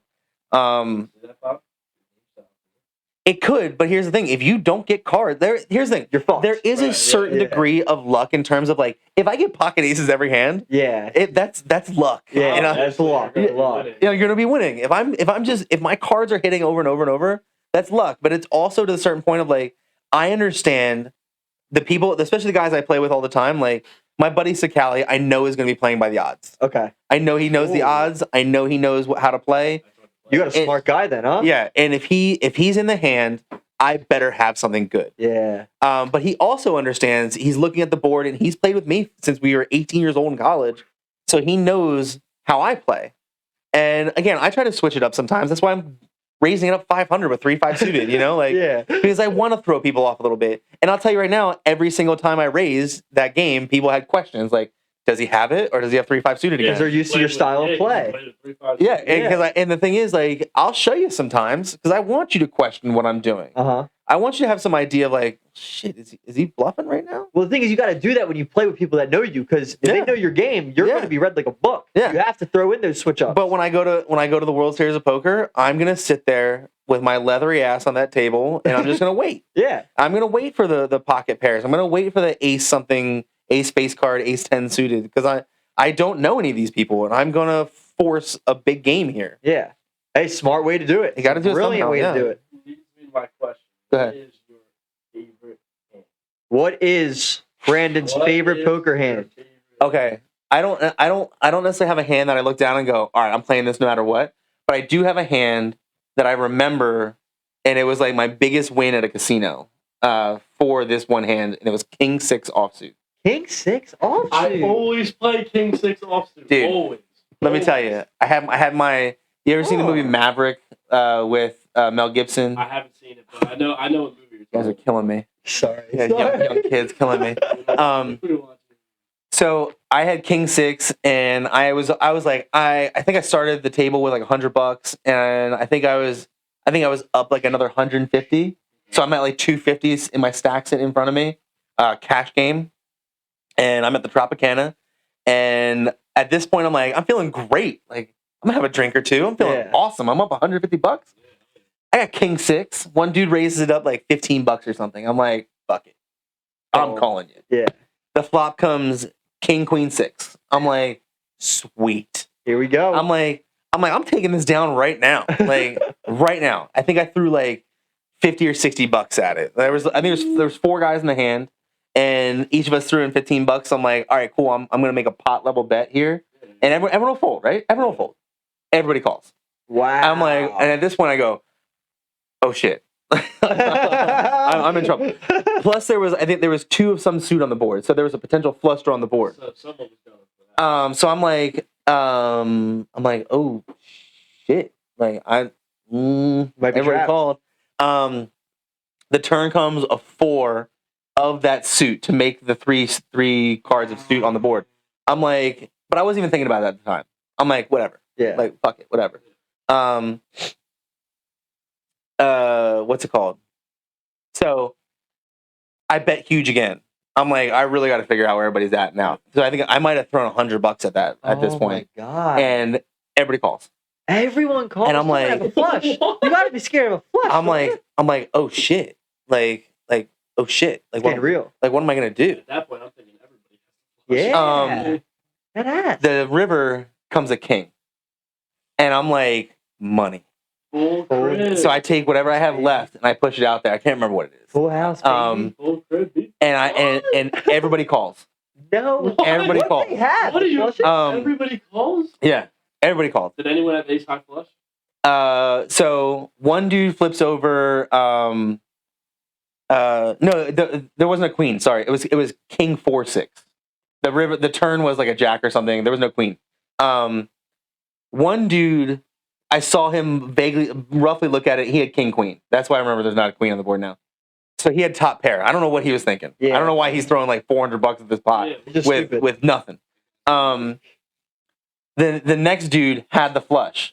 The next dude shows his flush. He had the ace high flush. He hit the flush. He had to be sick. He had to be sick. The other dude flips over pocket 4s. So he also hit a boat. Oh, you're the higher one. And he You're the looks higher one. looks at me and was like, "Is it enough?" And I want to slow roll him for a minute because this is my moment. Like I know you're not supposed to do it. Yeah. So I take my cards and he starts to reach for the pot because he thinks he's won it. I take my cards and I flip them over towards the pot, and they land like the movie Maverick when he flips over the ace of spades or whatever to hit this royal flush. They land on the pot, and I was like, "No, sir!" And I think it was like I think in the end it was like $1,700 with all the people that were in the How pot. big was the game? How many? We had a full table at the Tropicana. It's like 8 people, 9 people. Is that how much hold a table? I think we were at 9. 9? And I think 6 players had been in the hand at some point, and they were like 1,700 in the pot. That's nuts. That is So nuts. I started the night with $100, and I left with 1,700. That'd be the best night ever. Oh, it was great. I got wasted after that. I was calling all kinds of shit after that. I'm like Jack high fuckers. You can though when you have that much money. When you can push things around. Who's your favorite poker player, professional? Man, so I'll tell you, I was definitely a part of the moneymaker effect. Okay. Like when Chris Moneymaker won, we all thought we could win. Games. Yeah, we all thought we could win then. So I went to college. I was a Pi Kappa Phi, and so was Chris Moneymaker. So we were all like, "Oh my god, like we gotta go meet this dude." Yeah. And when I was at the World Series, like I saw him playing in the Millionaire Maker that I was in. How was that? I wasn't trying to bother him, but I saw him like come through and go to his table. That's one cool thing when you're in the World Series. Like you see all these dudes you're watching on TV, and they come sit down, and you're playing with these dudes. But I don't know if I have a favorite per se because I don't watch poker like I used to as a young guy on TV anymore. But yeah, I definitely, I don't know if I want to thank Chris Moneymaker for making me play poker. Did you ever play a game with him? Did you ever get in a game with him? No. I never had like a famous dude sit at one of my tables. Like they were always like around the tables. What about David Negreanu? Daniel Negreanu? Daniel, I don't know why I said David. I don't know if I would want to play with him. He's he thinks way too well and you ever see it like videos of him? He'll call out what you have, and he's right. He's right. He'll know what you have, just like that. The one person I would love to play and beat is Phil Hellmuth. Really? I would love to watch Phil Hellmuth just lose his shit because I raised him a 3-5 suited and hit the straight on the board. So mad. Yeah. So mad. And have him call me like a shitty player or something. I would love for him to be like, "You're a fucking shitty player," but have you ever seen the video of he was in the game with Tony G? Tony G always messes with him. Mm-hmm. But they had one of the people on who was a newbie. It was pros and one newbie. It was how the show worked. Yeah. And the newbie went all in. It was against Phil Hellmuth. And you know how they run it 2, 3, 4 times? Yeah. They run it 4 times, and Phil Hellmuth calls it. The other guy says, "I'll run it twice." And Phil's like, "Want to run it 4?" He's like, "Yeah," because Phil Hellmuth has a high chance of winning. Yeah. The other guy wins 3 hands out of the 4. Phil Hellmuth started doing the same shit. I saw that one, He's like, "He's not a good player. That should have never happened." Was all mad. Was all sad and disappointed afterwards. Yeah. But, I love that. I love when Phil Hellmuth loses because he's such an asshole about it. Such an asshole. Yeah. I like Garrett Edelstein. You know who that is? Mm-mm. No? He's a newer guy type gig. Who's, Phil Ivey? I like watching Phil Ivey play because he's just stoic. Like there's no change in his demeanor at all. None. Lose a big pot, win a big pot, doesn't change. Nope. You never know what's going on inside his head at all. It doesn't show no emotion, nothing. Yeah. I mean, I don't get me wrong. I don't really know a lot of the new players because I don't watch it on TV as much anymore. So like, I still remember watching the old, World Series of Poker events. Brunson?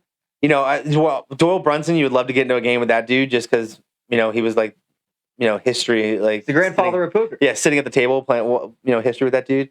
But I love watching the guys from like the early 2000s play. That was like the height of poker, I guess, for a lot of folks. But yeah, I really enjoy it. That's my guilty pleasure playing poker. So it's ours as well, man. We love it. We love it. Yeah, because we want to get into big games. We want to get into big games. You guys should start a league.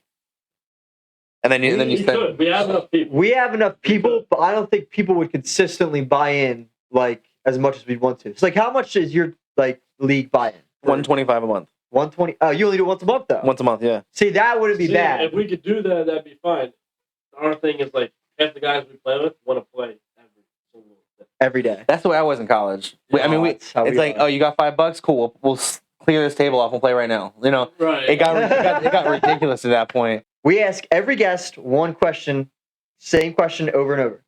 What is one thing is 100% real in the world? So, for example, Vin's was love. He 100% knows that the feeling of love, like you can have with someone or something, is real. Someone else's was consciousness.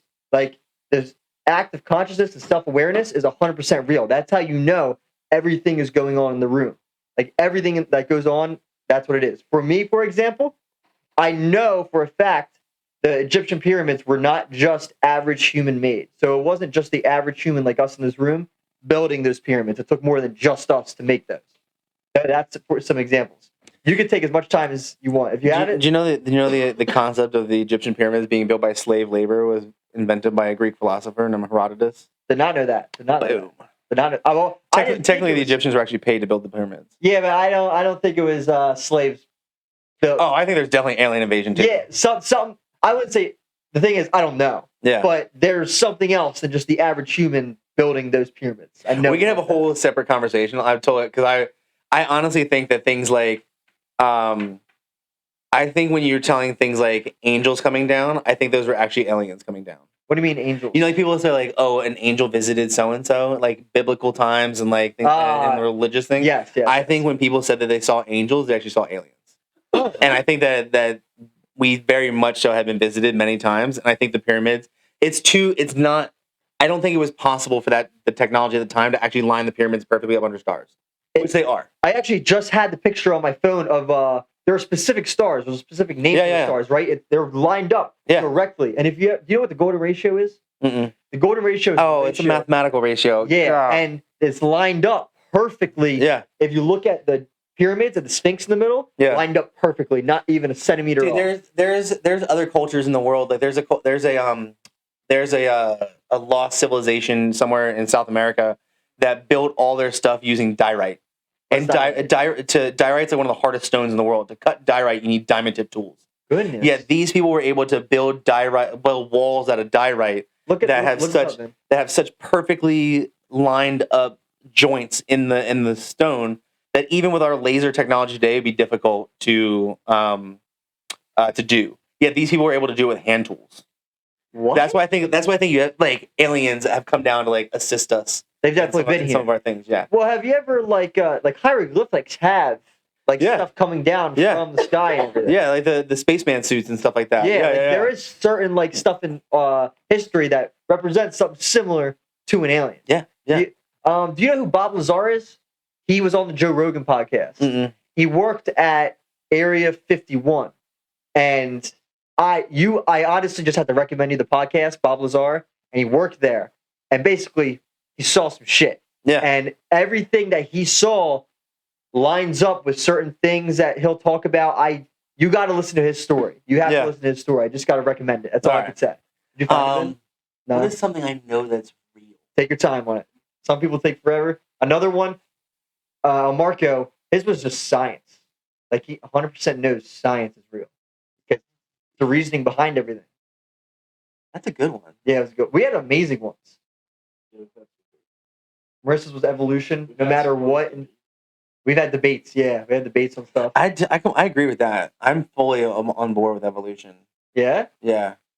I don't refute evolution whatsoever. I think evolution. I don't believe in like the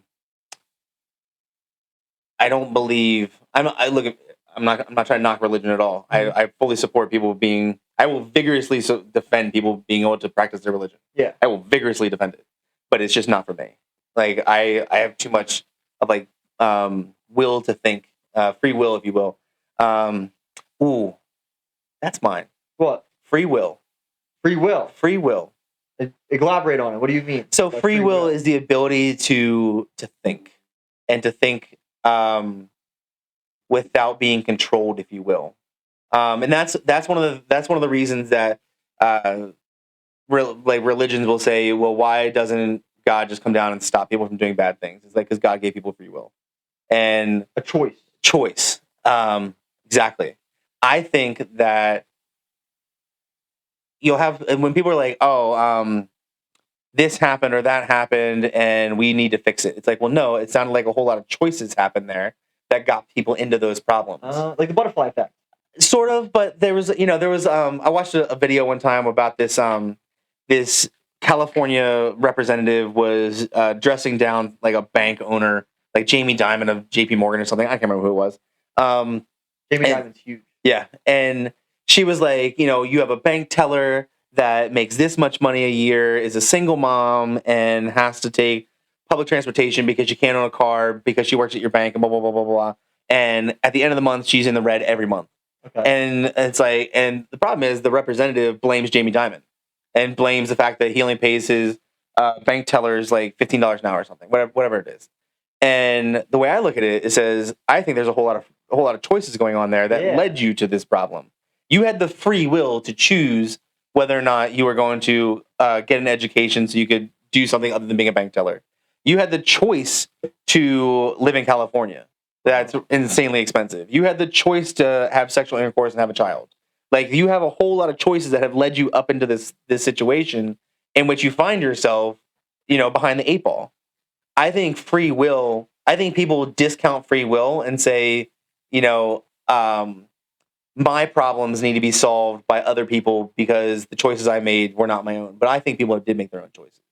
And I think they've led themselves down. I think a lot of people have led themselves down roads that they don't necessarily want to be down. And it's, they can't figure out a way out. My way out for my problems was joining the military. That was my way out. I made a whole lot of shitty choices that led me down to, well, shit, I'm walking to work, making $8.50 an hour, plugging in tickets on the back of Burlington Coat Factory. But your free will allowed you to decide to go to the Air Force. My free will, I had to make a choice to get myself out of that versus saying, Dad, pay my tuition, which my father cut me off, free will. Huh. That is something I know that is real that not a lot of people take advantage of. That was an amazing answer. You elaborated on that perfectly. Wow, that's a good one. Best explanation. Best explanation for sure. You explained that perfectly. You got a carpe diem, man. Seize the day. Yes, sir. Thank you. Somebody appreciates it. Well, listen, guys. Free will. That's another answer for what do you know is 100% real question. We're actually going to start making that highlights on the Instagram, on Twitter as well. And you check out the website? Yeah. Great. Love to hear it. All right, everybody. Thank you so much for coming on. Brandon, would you like to share any last words? Say anything to the audience before we leave? A lot of fun, man. Burn them. Hey, thank you so much for coming on, Brandon. Thanks, I appreciate it more than ever. I hope you guys took a lot from this conversation. You took a lot from his experiences and can benefit off of it your own individual way. Thank you for joining us. Peace and love.